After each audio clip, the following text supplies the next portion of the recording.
ٹھیک ہے جی، آپ سے اسٹارٹ کر لیتے ہیں. Sir, my question is that, in your opinion, Afghanistan should adopt which Islamic system? One Islamic system is the modern Islamic system, which is Pakistan is following, or the other, which is Saudi Arab, they are following. So, if Afghanistan wants to develop more, which of the system should they follow? دیکھیں یہ تو وہاں کے لوگ فیصلہ کریں گے. ہم تو یہ کر رہے ہیں کہ ہم اگر وہاں اڈاپٹ کرنا چاہتے ہیں تو ان میں سے کون سا ہمارے لیے زیادہ مفید ہوگا. سعودی عرب کا جہاں تک سلسلہ ہے وہاں دو سسٹم چل رہے ہیں. ایک شریعہ ہے اور ایک نظام کے نام سے چل رہا ہے. وہ نظام جو ہوتا ہے اس میں وہ انٹرنیشنل جو ان کے ٹریٹیز ہوتے ہیں وہ کر لیتے ہیں، یا ان کا بادشاہ جو ہے وہ کسی چیز کے پروسیجرز چلانے کے لیے اپنی طرف سے کوئی مرسوم ملکی، اس کو کہتے ہیں کہ وہ رائل آرڈر جو ہے وہ جاری کر دیتے ہیں، جس کے اندر شریعہ کا کوئی عمل دخل نہیں ہوتا. وہ دین اور دنیا کی جیسے تقسیم ہوتی ہے وہاں پہ تقریباً ایسا ہے. تو میرے خیال میں تو جب ہم سٹڈی کرتے ہیں تو ہمیں یہ سسٹم جو ہے وہ بہتر لگتا ہے پاکستان والا، کہ آپ ڈسکشن کر کے دونوں چیزوں کو انٹیگریٹڈ لے کر چلیں. الگ الگ ان کو لے کر چلیں گے تو آپ کے لیے مشکل ہو سکتی ہے کہ کہیں شریعہ جو ہے وہ کسی چیز میں اس کے خلاف ہو جو آپ نظام کے تحت چلا رہے ہیں. تو میری رائے اگر پوچھیں گی تو مجھے یہ نظام جو ہے وہ بہتر لگتا ہے، اسی کو چلانا چاہیے. جی تو سر آج کل یہ خلافت کیوں نہیں چل سکتا؟ خلافت کی تھوڑی سی آپ کو ڈیفائن تو کرنی پڑے گی. ایک تو خلافت عثمانی کو اگر خلافت کہیں گے، یا خلافت عباسی کو خلافت کہیں گے، اموی کو خلافت کہیں گے، تو دیکھ لیں کہ ان کے اندر تو مکمل طور پہ بادشاہت تھی. میں پچھلے دنوں سندھ، اندرون سندھ کے اس پہ گیا، وزٹ پہ گیا، کچھ کانفرنسز وغیرہ بھی تھیں، تو میں وہاں منصورہ ایک ادارہ ہے سندھ میں، وہاں چلا گیا. تو وہ اولڈ منصورہ کی بیس پہ بنا ہوا ہے، جو کہ مسلمانوں نے شروع میں فتح کیا تھا تو اس وقت بنایا تھا. میوزیم میں جو اولڈ منصورہ کے وہ پڑے ہیں، ان کے دروازوں کے گیٹس کے بڑے بڑے ہک پڑے ہوئے ہیں، وہ بہت بڑے بڑے، ان میں شیر کے شکلیں جو ہیں وہ بنی ہوئی ہیں، اور ساتھ ساتھ قرآنی آیات وغیرہ بھی لکھی ہوئی ہیں. تو پھر آپ کو دیکھنا پڑے گا کہ خلافت کو ہم کیسے ڈیفائن کریں گے، پھر اس کے مطابق اس کا نام خلافت رکھ لیں یا جو بھی رکھ لیں. ایک اس کا جنرل میننگ ہے خلافت کا، اور وہ یہ ہے کہ آپ اللہ تعالیٰ کے خلیفہ ہیں، آپ نے اس کا نظام چلانا ہے. اور فقہ میں جو ہے وہ عرف کا بہت زیادہ اعتبار ہوتا ہے کہ جیسے آپ کے حالات ہیں ان کے مطابق آپ اجتہاد کر کے اسلام کی روح کو اس کے اوپر اپلائی کریں گے.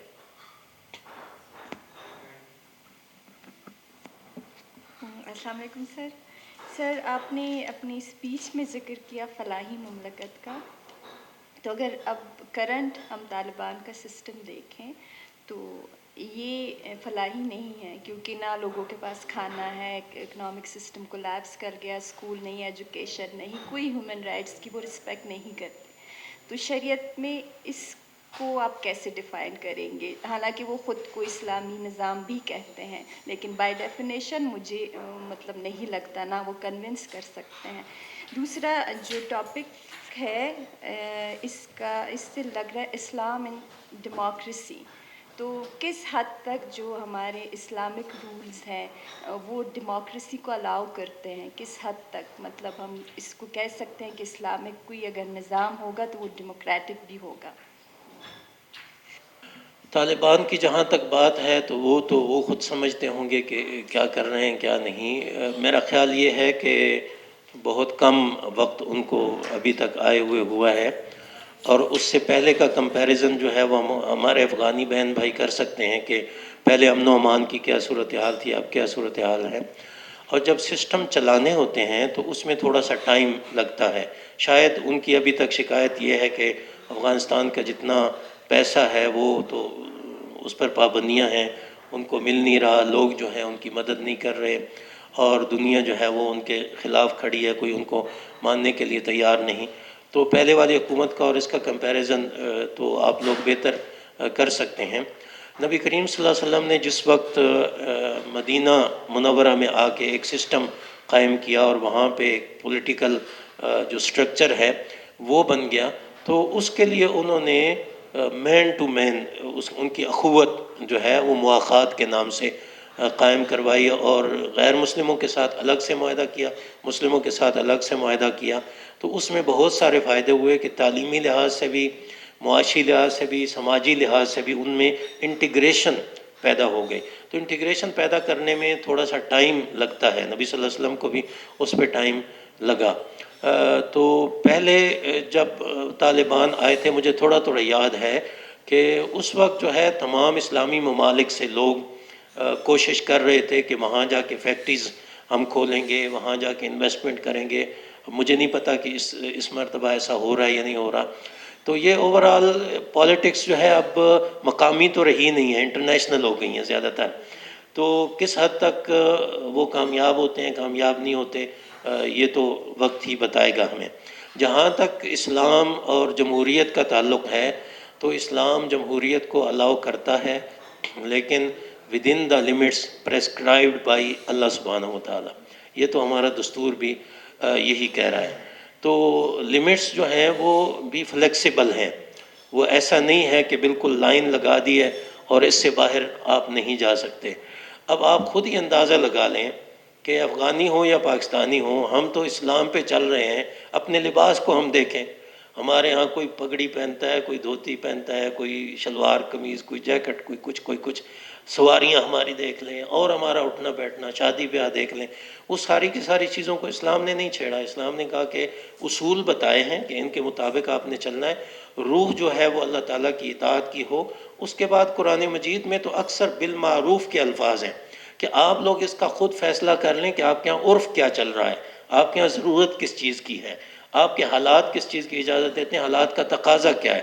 تو اسلام نے شورا کا نظام شروع سے رکھا ہے، اور شورا جو ہے وہ جمہوریت ہی کی ایک اعلیٰ ترین قسم ہے، اور شروع سے یہ چلتا رہا ہے. قرآن مجید میں بہت ساری آیات ہیں جس میں نبی صلی اللہ علیہ وسلم کو یہ کہا گیا ہے کہ لوگوں سے مشورہ کیا کریں. ایک مرتبہ تو بلکہ ایسا ہوا کہ کچھ لوگوں سے غلطی ہوئی تو اللہ تعالیٰ نے نبی صلی اللہ علیہ وسلم کو یہ فرمایا کہ اب آپ جو ہیں ان کو خود بھی معاف کر دیں اور اللہ تعالیٰ سے بھی ان کے لیے معافی مانگیں. اور پھر کہا کہ ان کے اطمینان قلب اتنا ہونا چاہیے کہ وشاورہم فی الامر، پھر آپ اپنے معاملات میں ان سے مشورہ بھی کیا کریں. تو یہ جمہوریت جو ہے، عوام کی پارٹیسپیشن، یہ اسلام کے اندر بالکل موجود ہے، اور اس کو محدود نہیں کیا اسلام نے کہ شورائیت جو ہے وہ حل و عقد کے اندر ہوگی یا وہ عوام کے اندر ہوگی، بلکہ اس کو اوپن رکھا ہے اور بہت اچھے طریقے سے چل سکتی ہے. پاکستانی دستور جو ہے وہ اس کو کرتا ہے. جی پلیز. السلام علیکم سر. سر میرے 2 کویسچنز ہیں.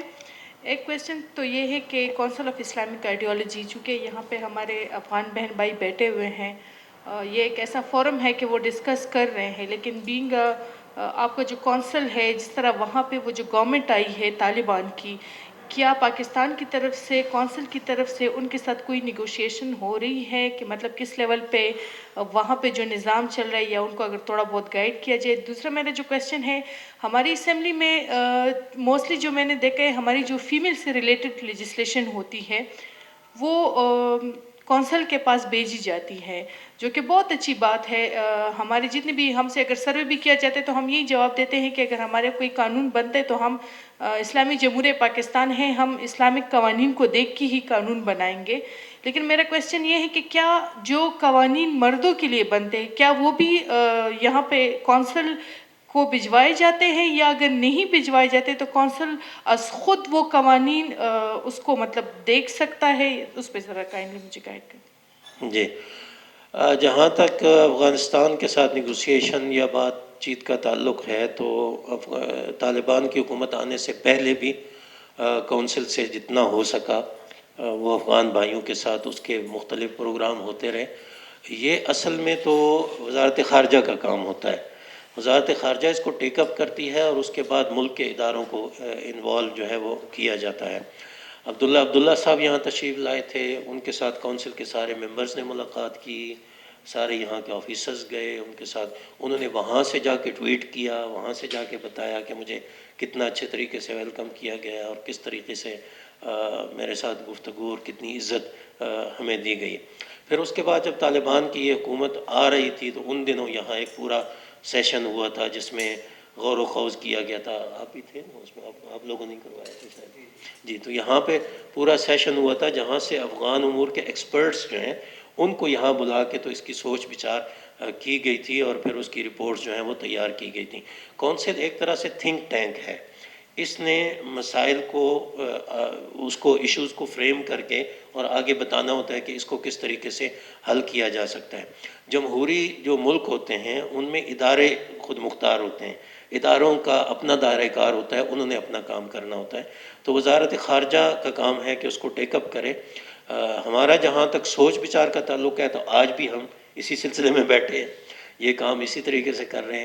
اس سے پہلے بھی ہمیشہ افغان بھائیوں کے ساتھ مختلف سلسلے میں مشاورت چلتی رہی ہے, اور یہ کبھی نہیں دیکھا گیا کہ کس کی حکومت ہے اور کس کی نہیں ہے. ہم افغانستان کو دیکھتے ہیں, افغانستان ہمارا بھائی ملک ہے, اور اس کے اندر جو بھی حکومت آتی ہے تو پاکستان جو ہے اس کے ساتھ گفتگو بھی کرتا ہے, مدد کرنے کی کوشش بھی کرتا ہے. جہاں تک کونسل میں خواتین سے متعلقہ قوانین آنے کا تعلق ہے تو کونسل میں صرف خواتین کے نہیں آتے, بلکہ قوانین اکثر آتے ہیں جو کہ کامن ہوتے ہیں, جو مردوں کے بارے میں الگ تو قوانین کم ہی ہوتے ہیں میرا خیال ہے. خواتین کو الگ قوانین کی ضرورت پڑتی ہے, مردوں کو تو الگ قوانین کی ضرورت نہیں پڑتی. اور سچی بات یہ ہے کہ کئی سارے مسائل میں ہمارے معاشرے میں ناانصافی ہے اور اس کو دور کرنے کی ضرورت ہے.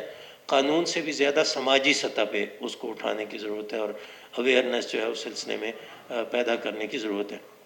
ہم نے کونسل کے اندر جو قوانین آتے ہیں مشورے کے لیے ان کو تقریباً 1962 سے لے کے 2014 تک کے قوانین ہم نے ایک کتاب میں جمع کر دیے ہیں. اس کا نام رکھا ہے حکومتی استفسارات. حکومت کی طرف سے جو یہاں پہ آتے رہتے ہیں, تو ایک آدھی تو صاحب آپ کو دلوا بھی دیں گے یہاں سے انشاءاللہ, وہ آپ لوگ دیکھ سکتے ہیں. کونسل سے جتنا ہو سکتا ہے, بہت زیادہ کام ہے کونسل کا تھنک ٹینک کے طور پہ, اور وہ اویلیبل بھی ہے, آن لائن بھی مل سکتا ہے. ہمارا ویب سائٹ جو ہے وہ اس سلسلے میں ایکٹیو ہے, اور انشاءاللہ اس میں چیزیں مل سکتی ہیں.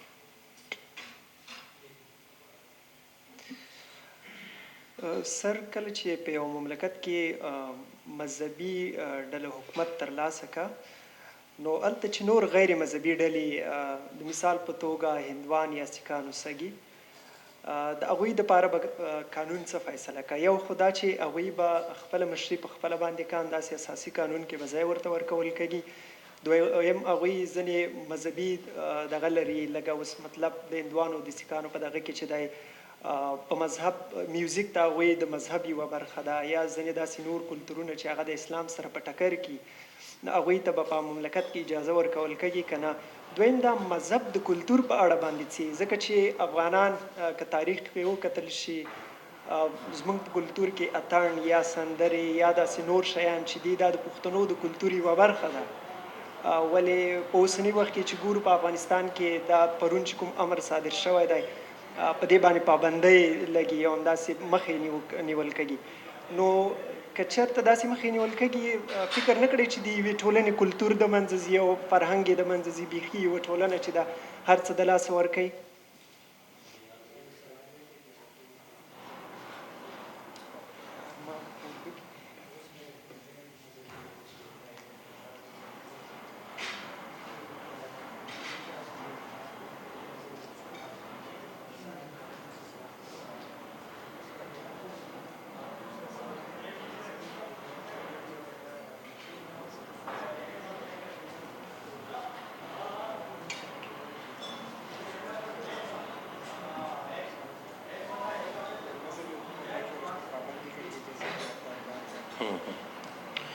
دیکھیں, یہ دور جو ہے, اس دور میں ہمیں اس دور ہی کے مطابق قانون سازی کرنی پڑے گی. قانون سازی جو پہلی صدیوں کی ہے وہ آج کے دور میں کام نہیں آئے گی. ہمارا دستور جہاں تک ہے وہ اس بات کی ضمانت دیتا ہے, قرارداد مقاصد بیس ہے نا مذہبی اسلامی حکومت بنانے کی. قرارداد مقاصد سے لے کر تمام قوانین تک اس بات کی ضمانت ہے کہ غیر مسلموں کی شہری حیثیت پر یا ان کی مذہبی ایکٹیویٹیز پر کسی قسم کی کوئی پابندی نہیں ہوگی. وہ لوگ اپنا اس میں ان کو آزادی حاصل ہوگی. بلکہ کونسل کے پاس ہندو مندر بنانے کا, میڈم یہ کامن ہے نا, یہ خواتین کا نہیں ہے, ہندو مندر بنانے کا جب معاملہ آیا تو ہمارے چیئرمین صاحب تو سروے بھی کرنے کے عادی ہیں کہ جناب پہلے ایشو کو اچھی طرح سمجھا جائے، یعنی فتویٰ اپنے ذہن سے نہیں دینا کہ وہاں سے بات آئی ہے تو جی یہاں بیٹھے بیٹھے میں سوچوں فلاں کتاب میں یہ لکھا ہے فلاں میں لکھا ہے چلے فتویٰ دے دیا، یوں نہیں ہے، بلکہ پہلے مسئلے کو اچھی طرح سمجھنا ہے۔ ٹرانسجنڈر کا مسئلہ ہے، اس کے لیے ہم نے ٹرانسجنڈر کے ساتھ اتنی میٹنگز کی کہ شاید کونسل کی ہسٹری میں کبھی نہیں ہوئی ہوں گی۔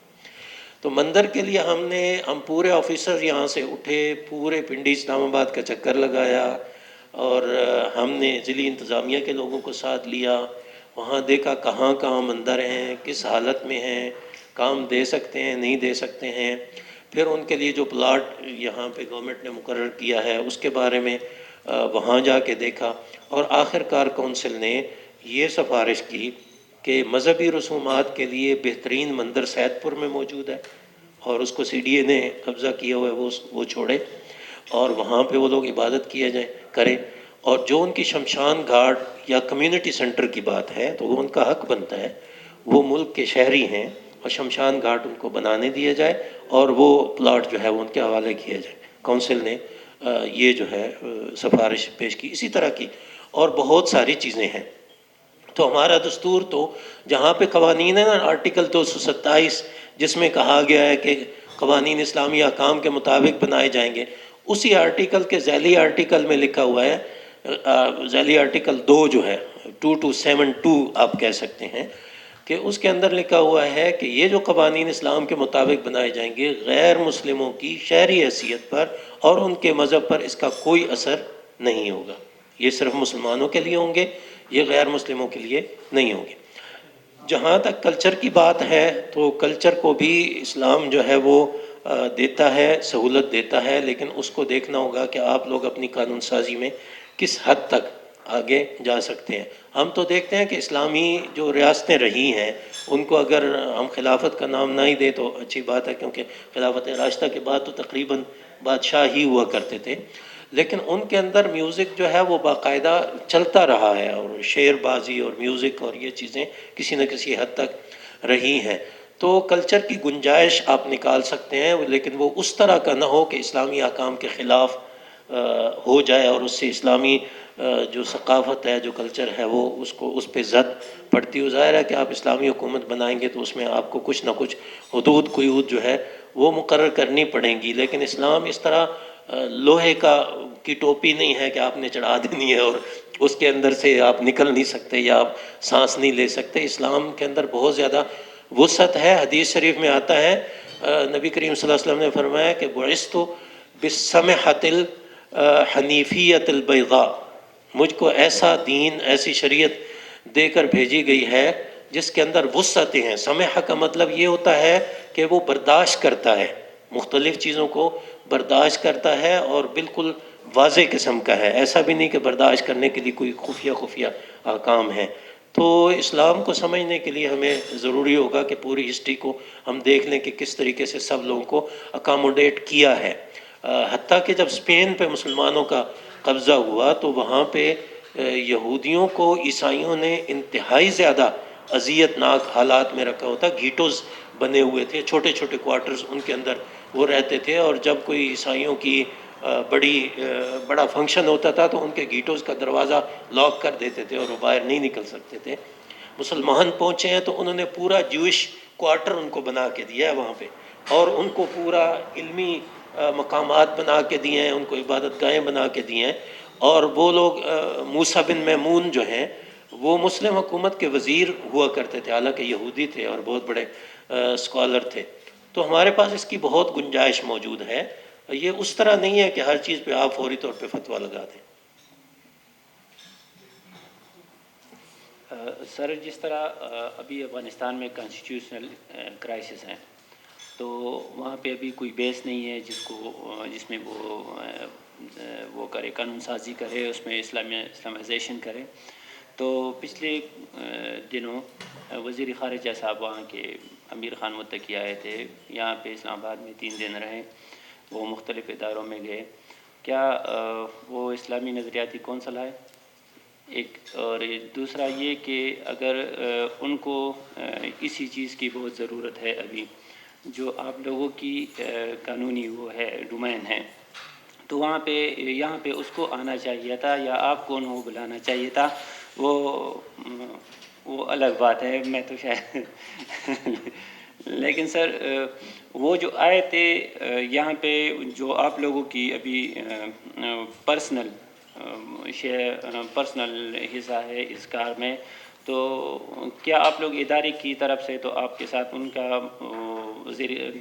خارجہ وزارت ہے مسئلہ ہے اس کے مطلب وہ ہے شخصی طور پہ آپ لوگوں کا ان کے ساتھ کوئی رابطہ نہیں ہے اس طرح مدد کرنے؟ جی وہ کونسل میں تو تشریف نہیں لائے، لیکن ہمارے چیئرمین صاحب اکثر ایسی میٹنگز میں ساتھ ہوتے ہیں، اور صدر صاحب، وزیر اعظم صاحب ان کو اعتماد میں لیتے ہیں، بلا بھی لیا کرتے ہیں۔ مجھے نہیں پتہ کہ اس میں تشریف لے گئے تھے یا نہیں۔ کونسل کے پاس جتنا کام ہے وہ حاضر ہے، اگر افغانستان کو ضرورت ہو ہم مہیا کرنے کے لیے تیار ہیں، اور آپ لوگوں جیسے ماشاءاللہ لوگ جو اردو بھی جانتے ہیں وہ اس کو ادھر منتقل بھی کر سکتے ہیں۔ اور میں آپ کو بتاؤں کہ تھوڑا کام نہیں ہے، بہت زیادہ کام ہے کونسل میں، اور اس کو فوری طور پہ سسٹم چلانے کے لیے جو ہے استعمال کیا جا سکتا ہے۔ مجھے یاد پڑتا ہے کہ افغانستان کی یہ حکومت ابھی اس طریقے سے نہیں آئی تھی، طالبان نے ٹیک اوور نہیں کیا تھا۔ ان دنوں میں کچھ نمائندے طالبان کے یہاں آئے تھے، اور یہاں اسلامی قانون سازی کے بارے میں ایک ڈسکشن سی جو ہے وہ ہوئی تھی۔ تو کونسل تو ایک ریاستی ادارہ ہے، اس میں ریاست کی طرف سے جو لوگ آتے ہیں کونسل ان کو انٹرٹین کرتی ہے، ان کے ساتھ بات چیت کرتی ہے۔ اگر علماء وہاں کے یہاں آئیں تو اس کے لیے کوئی ریاستی اجازت کی ضرورت نہیں ہے، وہ یہاں آئیں، کونسل سے علمی مدد لینا چاہیں، کونسل کے ساتھ مشاورت کرنا چاہیں، کونسل کر سکتی ہے۔ جن چیزوں میں ریاستی سرپرستی ضروری ہوتی ہے ظاہر ہے وہ تو ضروری ہوگی، تھرو پراپر چینل وہ کام کرنا ہوگا، اور جہاں پہ علمی مدد کی ضرورت ہے تو کونسل کے پاس بہت زیادہ میٹیریل ہے اور وہ لوگ اپنا کام کر سکتے ہیں۔ اس کے علاوہ چونکہ علماء جو ہیں وہ عام طور پہ عربی فتاویٰ پہ جو ہے وہ ان کا انحصار ہوتا ہے، تو ایسے ہی میرے ذہن میں آ گیا کہ کوئی آج سے 10-15 سال پہلے میرا سوڈان جانا ہوا، تو سوڈان میں جو ہے انہوں نے فقہ حنفی اور جدید قانون کی بنیاد پر، ان کے ہاں بھی انگریزی قانون تھا، اس کے ساتھ فقہ حنفی کو ملا کے انہوں نے قانون سازی کی ہوئی ہے۔ اگر ان کے قوانین سے مدد لی جائے اور ان کو عربی میں لا کے اور نظر ثانی کر کے کہ کون سی چیز ہمارے ہاں ضرورت ہے، تو اس کو میرا خیال ہے بڑے اچھے طریقے سے اس سے بھی استفادہ کیا جا سکتا ہے۔ علمی کام موجود ہے، تھوڑی سی ہمت آپ لوگوں کو کرنی ہوگی اور وسعت پیدا کرنی ہوگی کہ ہم تنگ نظری اور فتویٰ بیس چیزیں جو ہیں ان سے نکل کے قانون سازی پہ آئیں گے تو انشاءاللہ مسائل حل ہوں گے۔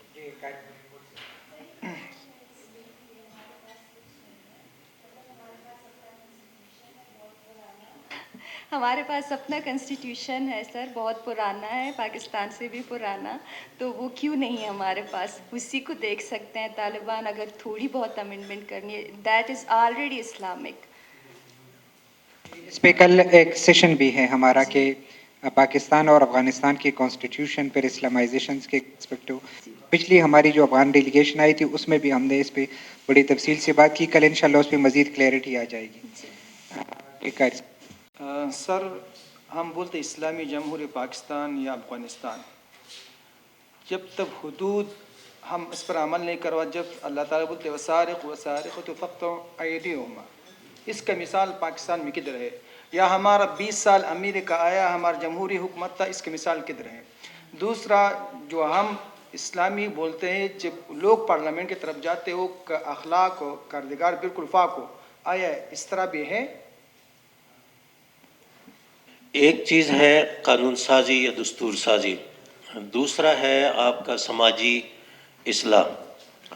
اگر آپ ان کے ہاتھ کاٹ بھی دیں تو کیا ان میں یہ اصلاح ہو جائے گی جو آپ کرنا چاہ رہے ہیں؟ میرا خیال ہے کہ اس طریقے سے نہیں ہوگی۔ پھر ہم نے دیکھنا ہے، ہمارے لیے سیرت نبوی میں بہت زیادہ نمونہ جو ہے وہ موجود ہے۔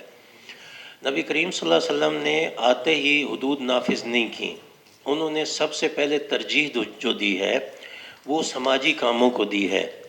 لوگوں کو انہوں نے اپنے ساتھ ملایا ہے، لوگوں کی خدمت کی ہے، لوگوں کی مدد کی ہے، اور حتیٰ کہ جب نبی کریم صلی اللہ علیہ وسلم نے مدینہ میں سیاسی نظام قائم کیا ہے، وہاں مواخات اور میثاق مدینہ جو ہے اس کے اندر بھی حدود نہیں تھیں، وہ بعد میں جو ہیں ان کا نفاذ اس وقت ہوا ہے جب ماحول تیار ہو گیا ہے۔ اس وقت اہل علم کا کام زیادہ ہے، حکومت والوں کا کام کم ہے۔ اس وقت اہل علم کا کام زیادہ ہے کہ وہ عوام کے اندر اس طریقے سے پھیل جائیں کہ اسلام کا شعور بیدار کریں۔ مدنی زندگی حضور صلی اللہ علیہ وسلم کی 10 سال ہے، مکی زندگی 13 سال ہے۔ 13 سال میں حدود نافذ نہیں کی، اور جب نافذ کی ہیں اس کے ساتھ بھی کیا کہا ہے؟ اس کے ساتھ بھی کہا ہے کہ ادرأ الحدود بالشبہات۔ اگر ذرا سا بھی آپ کو شبہ پیدا ہو جائے کہ شاید اس نے یہ نہیں کیا ہوگا، ذرا سا کا مطلب کیا ہے کہ آپ 100% آپ کو یقین نہیں ہے، 99% آپ کو یقین ہے کہ اس نے جرم کیا اور 1% یقین نہیں ہے، تو آپ حد نہیں لگائیں گے اس کے اوپر۔ حد کے اپنے کچھ تقاضے ہیں، اس کا اپنا کچھ فلسفہ ہے، قانون شہادت ہے اس کے ساتھ۔ شہادت کہاں سے آئے گی؟ کتنی واضح، کتنی کلیئر شہادت ہونی چاہیے، اس کو آپ کہاں سے لائیں گے؟ ٹھیک ہے، دوسری طرف سائنس ہے، ٹیکنالوجی ہے، وہ ساری چیزیں، ان کو ملا کے سامنے رکھ کے قانون سازی یقیناً آج کرنی پڑے گی۔ پرانے فقہی فتاویٰ ہمارا کام نہیں دیں گے، اس وقت اتنی سائنسی ترقی جو ہے وہ نہیں تھی، اب بہت زیادہ حالات بدل چکے ہیں۔ تو اس لیے میرا خیال ہے کہ سب سے پہلے ہمیں ویلفیئر سے شروع کرنے کی ضرورت ہے، اسلام سمجھانے کی ضرورت ہے۔ پاکستانی دستور نے بھی یہ بتایا کہ پرنسپلز آف پالیسی میں کہ آپ لوگوں کو یہ سمجھانے کا انتظام تو کریں کہ اسلام کیا چیز ہے۔ جب تک ان کو پتہ ہی نہیں تو آپ مارتے جائیں گے تو لوگ مرتے ہی جائیں گے اور تو کچھ نہیں ہوگا، وہ سیدھی راہ پہ تو نہیں آئیں گے۔ تو نبی صلی اللہ علیہ وسلم جو ہے وہ سیدھے راستے پہ لانے کے لیے آئے۔ آپ کو پتہ ہے نا وہ زنا کی حد جب نافذ ہوئی تھی، آپ تو مفتی صاحب ہیں، مفتی صاحب ہیں نا، زنا کی حد جب نافذ ہوئی تھی تو حضور صلی اللہ علیہ وسلم کتنا اس کو ٹال رہے تھے، نہیں نہیں تم نے یہ کیا ہوگا، نہیں چھوڑو یہ کیا ہوگا، تم نے یہ کیا ہوگا، تم نے یہ کیا ہوگا، اس طرح ہٹا رہے ہیں۔ تو کیسے آپ حدود کو فوراً جو ہر ایک کو پکڑ پکڑ کے حدود نافذ کریں گے؟ اس کے تو اپنے جو ہیں اس کے لیے اپنے پروسیجرز ہوتے ہیں، ان کو کیسے پورا کریں گے؟ اور یہ سٹارٹنگ حضرت عمر فاروق تعالیٰ عنہ نے تو جب بھوک قحط آیا نا تو اس نے تمام حدود جو ہے ختم کر دیا۔ افغانستان میں تو اب ہم سٹارٹ حدود سے نہیں لے سکتے، پہلے روٹی چائے کھانے کا انتظام کر لے، حدود کا دور بہت بعد میں ہے۔ اور اس کے پاکستان میں تو 73 سال گزر گئے، اور دوسرا پارلیمنٹ میں جو لوگ جاتے ہیں کیا اس کا اخلاق و کردگار کس طرح ہے؟ بالکل اسلامی سب اس کو معلوم ہے تعلیم۔ یہ تو اب علماء کی ہی ضرورت ہے نا یہاں کہ لوگوں کو اخلاق کی طرف لائیں بلائیں۔ اب ریاست میں تو آپ دیکھیں کہ ایسے لوگ نہیں ہیں جو یہ کر پائیں، بہت کم لوگ ہیں۔ تو علماء کرام ہمت کریں۔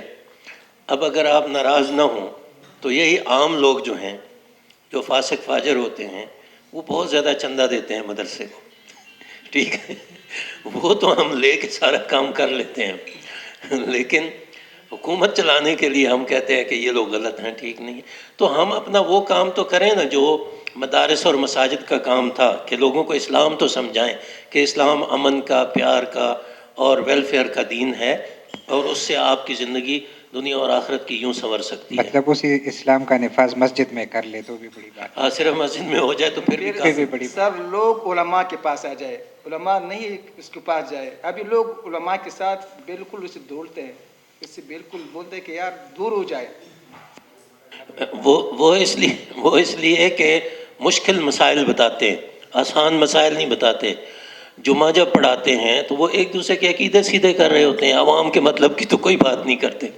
کوئی کسی کو کافر کہہ رہا ہے، کوئی کسی کو کہہ رہا ہے۔ تو اگر عوام کی ضروریات کی بات کریں تو لوگ ضرور آئیں گے۔ اب بھی آپ دیکھیں لوگوں کے بچوں کے رشتوں کے مسائل ہوتے ہیں، میاں بیوی کے مسائل ہوتے ہیں، علماء کے پاس آتے ہیں۔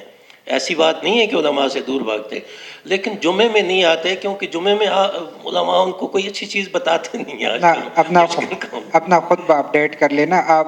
ہم نے ایک مرتبہ کچھ اسٹڈی کی تھی کسی کے ساتھ، تو کم از کم 100 مساجد کے خطبے ہم نے تقریباً اسس کیے تھے، اور 100 مساجد کے خطبوں میں ایک خطبہ بھی ریلیونٹ نہیں تھا موجودہ سماج کے کسی بھی مسئلے کو۔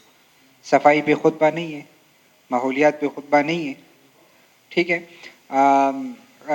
یعنی اقلیتوں کے حقوق پہ خطبہ نہیں ہے، صلہ رحمی قرض میں آسانی ایک دوسرے کی، یعنی یہ وہ مسائل ہے جو آج صبح ہم گھر سے نکلتے ہیں تو ہمارے ہر بندے کا مسئلہ ہے، لیکن وہ کوئی نہیں ہے. ٹھیک ہے، تو جب وہ ارریلیونٹ آپ کانٹینٹ کر لیتے ہیں تو آپ خود سوسائٹی میں ارریلیونٹ ہو جاتے ہیں. ٹھیک ہے، تو میں یہ کہہ رہا ہوں کہ اس میں صرف اب وہی اسلام جو ہے، یعنی رسول اللہ صلی اللہ علیہ وسلم کے دور میں مسجد نبوی کمیونٹی سینٹر تھا. اب امریکہ میں ہر مسجد کمیونٹی سینٹر ہے، لیکن عالم اسلام میں کوئی مسجد دکھا دے، پاکستان میں دکھا دے یا افغانستان میں دکھا دے جو کمیونٹی سینٹر ہو، جہاں ایک خاتون اپنے بچوں کو لے کے آئے اور بچے وہاں پر کسی سائڈ پہ حال میں اڑ رہے، خواتین کی اپنی تربیت گاہ ہو، مردوں کی الگ نماز کی جگہ ہو، تعلیم و تربیت کا الگ سسٹم ہو. یہاں تک کہ امریکہ میں تو جم بنائے گئے بچوں کے لیے تاکہ وہ ایکسرسائز بھی کسی اور جگہ کر لے، تو مسجد کے ساتھ ہی انہوں نے جم بنا دیا، کوئی پارک بنا دیا اور باسکٹ بال کی جگہ بنا دی ہے تاکہ اسی بہانے اذان ہوتی رہی تو لوگ مسجد میں بھی آتے رہیں. اور وہ کمیونٹی جو ڈیولپمنٹ ہے، ایک پورا پروسیس ہے کہ معاشرے کے لوگ، خواتین، مرد، بچے ایک دوسرے کے ساتھ تعلق ان کا برقرار رہے، وہ مسلمان کمیونٹی منظم ہو جائے. تو وہ آج تو ہم ہر بندہ دوسرے سے ناراض ہوتا ہے تو اپنے لیے مسجد کھول لیتا ہے، مطلب ناراضگی کی وجہ یہ اب مسجد بنی. تو یہ چیزیں ختم کرنی ہوگی اور اس پہ بڑی کام کی ضرورت ہے. آخری سوال لے لیتے ہیں ہم اور پھر چلے بس آخری ہے. السلام علیکم سر. سر میرا نام جیلانی ہے، افغانستان کے ننگرہار صوبے سے تعلق رکھتا ہوں. میرا سوال یہ ہے سر کہ آپ کیا سمجھتے ہیں، جس طرح ہم سب جانتے ہیں کہ ایشیا میں سب سے زیادہ پاکستان طالبان کو سپورٹ کر رہا ہے پہلے سے بھی اور ابھی بھی. اگر افغانستان میں طالبان ایک مضبوط حکومت بنا لیتے ہیں اور ایک مضبوط ایک پیور اسلامک نظام لے آتے ہیں تو یہ پاکستان کے لیے خطرہ نہیں بن سکتا؟ چونکہ پاکستان بھی کلمے کے نام سے بنا ہوا ہے اور پاکستان میں بھی ایسے لوگ ہیں جو اسلام پسند ہیں، مذہبی لوگ ہیں. اور ہم نے یہ انٹرویوز بھی دیکھے ہیں کہ افغانستان میں جو طالبان لڑ رہے ہیں وہ کہہ رہے ہیں کہ افغانستان میں تو یہ جو اشغال ہے ختم ہو چکا ہے، اس کے بعد پاکستان کی باری ہے اور ہم تیار ہیں جانے کے لیے. تو یہ پاکستان کے لیے مشکل بن سکتا ہے کہ نہیں؟ اب یہ تو سیاسی تجزیہ کار بہتر بتا سکتے ہیں، میں تو شاید اس پہ زیادہ تجزیہ جو ہے وہ نہ کر سکوں. لیکن ہسٹری میں اگر ہم دیکھتے ہیں تو افغانستان جب مضبوط تھا اور اسلام کا گڑھ تھا تو پچھلے دنوں جب جیسے میں نے سندھ کا ذکر کیا، منصورہ سندھ گیا تو اس سے پہلے میں گیا تھا ایک جگہ ہے، اس کو پیر جھنڈو کہتے ہیں. پیر جھنڈو جو ہے، ہم ادھر اس علاقے میں جھنڈا کہتے ہیں، وہ جھنڈو کہتے ہیں اس میں.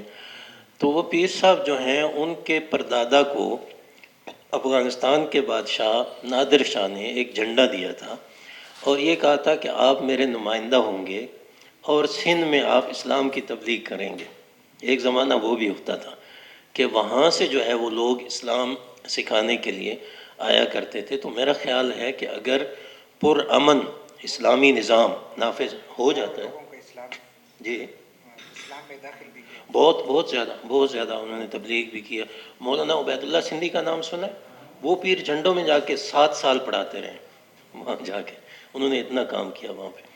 اچھا، تو میرا خیال نہیں ہے کہ افغانستان میں اگر صحیح اسلام نافذ ہو جاتا ہے آج کے دور میں جس کی ضرورت ہے، ہمارا دستور تو بار بار بول کے کہہ رہا ہے کہ آج کے دور کے مطابق ہو، آج کے دور کے مطابق ہو. اگر آج کے دور کے مطابق اسلام نافذ ہو جاتا ہے تو میرا خیال ہے پاکستان کو کوئی خطرہ نہیں ہوگا، بلکہ اس کو سہارا ملے گا کہ یہ بھی تھوڑا سا آگے بڑھ سکے. بہت شکریہ ڈاکٹر اکرام الحق یاسین صاحب کا. تو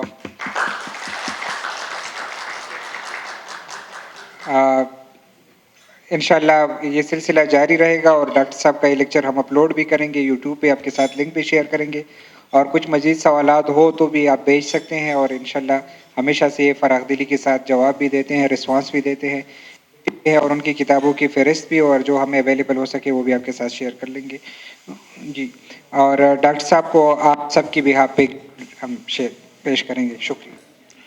بہت اچھا لگا آپ لوگوں سے گفتگو کر کے، سوالات بہت اچھے تھے، واقعتاً ایشوز کے بارے میں تھے، ہوائی سوالات نہیں تھے. اور ہمیشہ ہماری ڈسکشن ایسی ہی ہونی چاہیے، بے شک تلخ باتیں ہوں لیکن سوالات وہ ہوں جو کہ ہمیں فیلڈ میں پیش آتے ہیں، جو کہ ہماری ضرورت ہے اس کو مل جل کے ہم نے حل کرنا ہے. اور جو بھی چیز ڈسکس کی جائے اس کا حل ضرور نکلتا ہے. بہت شکریہ.